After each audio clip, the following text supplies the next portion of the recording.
دنیا کے اندر آج سے 15 سال پہلے تک 98% میڈیا جو تھا 112 کمپنیاں اس کی ملکیت تھیں. اس کے بعد انہوں نے خریدنا شروع کیا. آج اس وقت صرف 3 کمپنیاں جو ہیں وہ 97% میڈیا رکھتی ہیں. اس میں روپرٹ مرڈاک ایک واحد بندہ ہے جس کی دوسرے نمبر پہ کمپنی ہے, پہلی والٹ ڈزنی کی ہے. اس نے کہا 4 چیزیں میں نے اپنے لوگوں کو دی تھی. نمبر 1 سب سے پہلی کہ اس ساری دنیا کا جو ہے اس کے اندر میوزک جو ہے اور اتنا تیز کر دو کہ لوگوں کو عام طور پر سوچنے سمجھنے کی صلاحیت ختم ہو جائے اور لوگ اس تیزی گفتاری کے اندر رٹ کے اندر پڑ جائیں. دوسرا اس نے یہ کہا تھا کہ جو بھی کوئی معاشرہ ہے اس کے اندر کوئی نیچرل لیڈر جس کو لوگ پسند کرنے لگیں, جس سے محبت کرنے لگیں, اس کے کردار پہ انگلیاں اٹھاؤ. تیسرا اس نے کہا تھا کہ کانسپریسی تھیوریز پیدا کرو.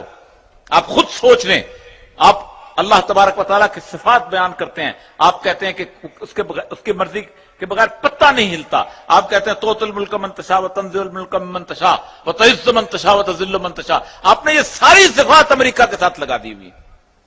آپ کہتے ہیں اس پاکستان میں وہ جس کو چاہتا ہے حکمرانی دیتا ہے, جس کو چاہتا ہے وہ حکمرانی سے اتار دیتا ہے, جس کی مرضی کے بغیر پتہ نہیں ہلتا. دس از میڈیا.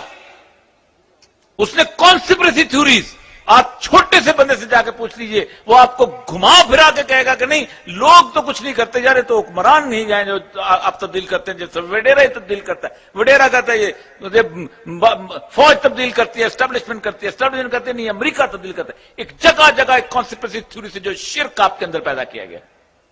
چوتھا اس نے کہا تھا کہ جنسی آزادی کی وہ صورتحال پیدا کر دو کہ آپ اس کا تصور نہ کر سکیں. کبھی آج سے 25 سال پہلے کسی نے سوچا تھا کہ 5 بھائیوں کے درمیان ایک بہن بیٹھی ہو, اس کے ہاتھ میں موبائل ہو, اور وہ موبائل کے اوپر کسی اپنے دور دراز 200 میل دور بیٹھی دوست کے ساتھ ایک گندا لطیفہ شیئر بھی کرے اور اس سے آئے اور اس کو پڑھے بھی؟ کبھی کسی نے سوچا تھا؟ دس از میڈیا. آپ کے گھر میں گھسا ہوا ہے.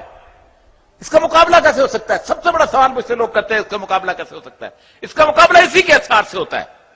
یہ پیٹ کا کتا ہے. میں نے گزشتہ دنوں ایک جگہ کھڑے ہوئے مجھے کسی کا مقابلہ کیسے ہوتا ہے, میں نے کہا پچھلے دنوں میڈیا نے سروے کروایا, اسی کارپوریٹ کلچر نے سروے کروایا کہ پاکستان میں کتنی عورتیں ہیں جو حجاب پہنتی ہیں. میں جب یونیورسٹی میں پڑھتا تھا تو بہت کم لوگ داڑھی رکھتے تھے. آج آپ کو اللہ کے فضل سے بہت لوگ داڑھی والے ملیں گے.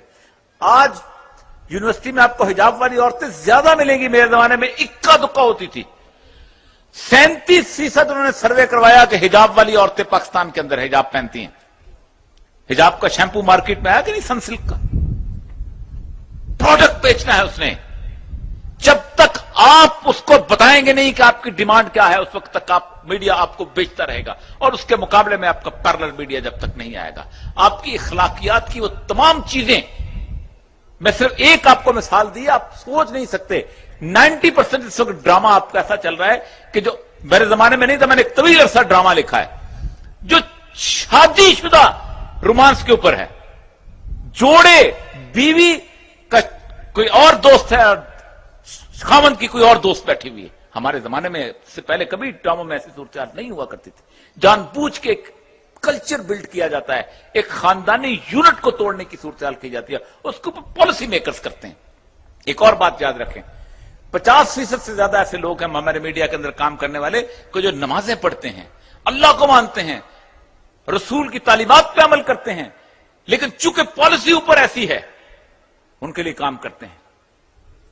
آپ پالیسی میکرز, میں اکثر کہتا ہوں کہ کتاب کالم میں لکھ لیا ہے, ٹھیک ہے, اللہ کے حضور اللہ تعالیٰ میری اس کی قبول فرمائے اور اللہ تعالیٰ میرے گناہوں کا کفارے کے طور پر قبول فرمائے.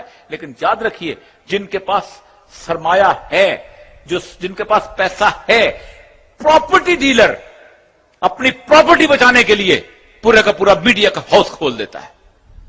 ہیروئن بیچنے والا جس نے اپنی جائیداد کو بچانا ہوتا ہے, ٹرانسپورٹرز میڈیا ہاؤس کھولے کھڑے ہوئے ہیں. کیا آپ جواب دو گے تم اللہ کے حضور کے جس وقت دجال کا وہ دور تھا کہ جب دھوکے اور فریب کا تھا, اور دھوکے اور فریب کا گاڑی جو تھی وہ میڈیا چل رہی تھی, ہم نے کچھ نہیں کیا, ہم دولت کو سمیٹے بیٹھے رہے. شاید قلم والے کو تو شاید اللہ تعالیٰ کسی نہ کسی طور پہ معاف کر دے، لیکن جس نے ہتھیار خرید کے دینے تھے، جس نے عثمان غنی کی طرح پوری کی پوری اونٹوں کی قطار دے دینی تھی عبد الرحمان عوف کی طرح، اس نے کیا کیا؟ بہت بڑا سوال ہے۔ آپ کو پتا ہے کہ کتنا بڑا آپ اپنی کتنی بڑی انویسٹمنٹ کرتا ہے آپ کے مقابلے کے اندر وہ؟ اس لیے کہ یہ میڈیا کو آپ چھوٹی چیز مت سمجھیں کہ یہ ایک ٹی وی ہے، یہ جب سو جاتے ہیں اس وقت بھی جاگ رہا ہوتا ہے آپ کے بچوں کو خراب کرنے کے لیے، جب آپ جاگ رہے ہوتے ہیں اس وقت بھی آپ کے بچوں کو خراب کرنے کے لیے کھڑا ہوتا ہے،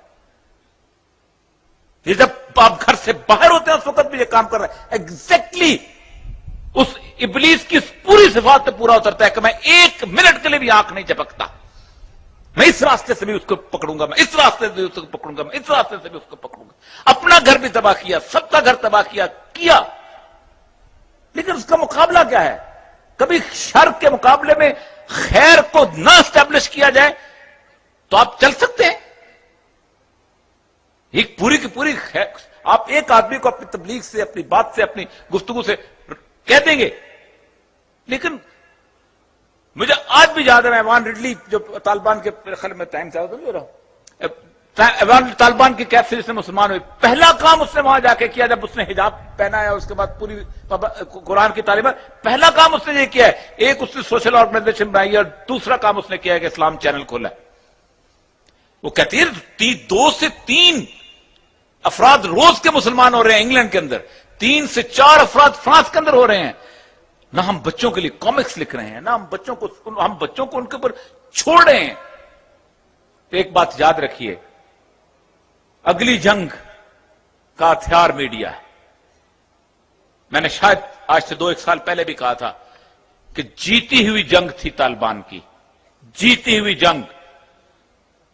1000 سال کی تاریخ کے اندر اتنا پرامن دور کبھی زندگی میں اخوانوں نے نہیں دیکھا۔ میں اس علاقے کے اندر رہا ہوں، میں اس علاقے کے اندر 24 سال رہا ہوں، لوگ یہاں سے اپنے فیصلے طالبان کے پاس جا کے کرانے جاتے تھے۔ جیتی ہوئی جنگ تھی۔ دنیا کی تاریخ میں کبھی کسی نے یہ فیصلہ نہیں کیا تھا کہ 97% ہیروئن پیدا کرنے والے علاقے کو 0 ہیروئن پروڈیوسنگ کنٹری بنا دیا جائے۔ کبھی کسی نے نہیں کہا تھا کہ ٹی وی ویپنائز کر دیا جائے۔ 1-2.5 منٹ کی کیسٹ چلتی ہے۔ آج پاکستان کا مولوی بھی ٹی وی پہ بیٹھ کے کہتا ہے ہمیں طالبان والا اسلام تو نہیں چاہیے، وہ کچھ ضرور سے سخت ہے، ہم معذرت خواہ ہو جاتے ہیں۔ 2.5 منٹ کی کیسٹ آپ کی 14 لاکھ شہیدوں کی قربانیوں پر لعنت بھیج دیتی ہے۔ کہاں کھڑے ہیں آپ؟ کس جگہ کھڑے ہیں؟ اور سب کو پتا ہے فیک ہے کس کے ہاتھ میں ہے۔ اگر 4 لوگ کھڑے ہو کے اس کا کنٹرول لے سکتے ہیں، کل کو کیا جواب دو گے؟ ہم نے 100 منزلہ پلازا بنا دی اور 15 منزلہ پل بنا دی اور اس کے اندر یہ صرف کر دیا؟ نہیں، سیلاب پہلے روکا جاتا ہے اور پھر اس کے سامنے بند بنا جاتا ہے اور پھر اس کے بعد گھر کی دیواریں استواری کی جاتی ہیں۔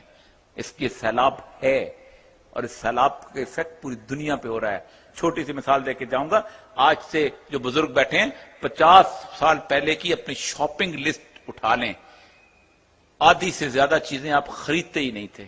آپ شیمپو نہیں خریدتے تھے، آپ ٹیشو پیپر نہیں خریدتے تھے، آپ یہ بوتلیں نہیں خریدتے، پتہ نہیں کیا کیا کچھ آپ گنتے جائیں۔ یہ تو صرف اس نے معاشی طور پہ آپ کو جکڑا ہوا ہے تاکہ آپ کسی اور طرف نہ جا سکیں۔ اخلاقی طور پر جو کچھ جکڑا ہے وہ اس کا تصور نہیں کر سکتے۔ میں آج میرا آدھا خاندان پاکستان کے راستے میں کٹا تھا، میں آج اپنے بچے کو مجھے سمجھانا پڑتا ہے کہ 10 لاکھ لوگ اس لیے نہیں کٹے تھے کہ یہ پاکستان ایک معاشی مجبوری تھی۔ مجھے کل اس کو بتانا پڑا اس کے اپنے پوتے کے سطح کے بچے کو کہ بیٹا دیکھو ہم وہ قوم ہیں کہ جس نے 1400 سال کے بعد دوبارہ بدر پیدا کیا تھا، کہ ابو قحافہ نے کہا تھا کہ دیکھو بیٹا تمہاری گردن میری تلوار کے زد میں آ گئی تھی اور میں نے تمہیں چھوڑ دیا، اور ابو بکر صدیق رضی اللہ تعالیٰ نے کہا تھا میری زد میں آتی تو اسی وقت قتل کر دیتا۔ ہم نے کہا تھا میں محمد حسین چیمہ ہوں اور یہ ارجن داس چیمہ ہے، میرا دادا ایک تھا، میں ساگ ایک طرح کا کھاتا ہوں، میں بھنگڑا ایک طرح کا ڈالتا ہوں، میرے ہاں مہندی ایک طرح کی، لیکن یہ میرا بھائی نہیں ہے کوئی لا الہ الا اللہ محمد رسول اللہ نہیں پڑھتا کہتا۔ ہم نے کہا تھا یہ نذیر حسین انڑ ہے اور یہ گردن داس انڑ ہے، ہم اجرک بھی پہنتے ہیں، ہم الغوزہ بھی بجاتے ہیں، ہم سب کچھ کرتے ہیں، لیکن میرا بھائی نہیں ہے۔ ہم نے 10 لاکھ لوگ دفن کیے تھے اس جگہ پر۔ مجھے سمجھانا پڑتا ہے، this is media, this is what going on with us. مجھے انگریزی بولنی پڑ رہی ہے، لیکن ایک بات یاد رکھیے، اگر اس سیلاب کو نہ روکا، اگر اس سیلاب کے مقابلے میں آپ کا سیلاب اس کو واپس پلٹنے کے لیے نہ آیا، آپ بنیادیں استوار کرتے جائیں، دیمک آپ کو کھاتی جائے گی۔ وآخر دعوانا الحمدللہ رب العالمین۔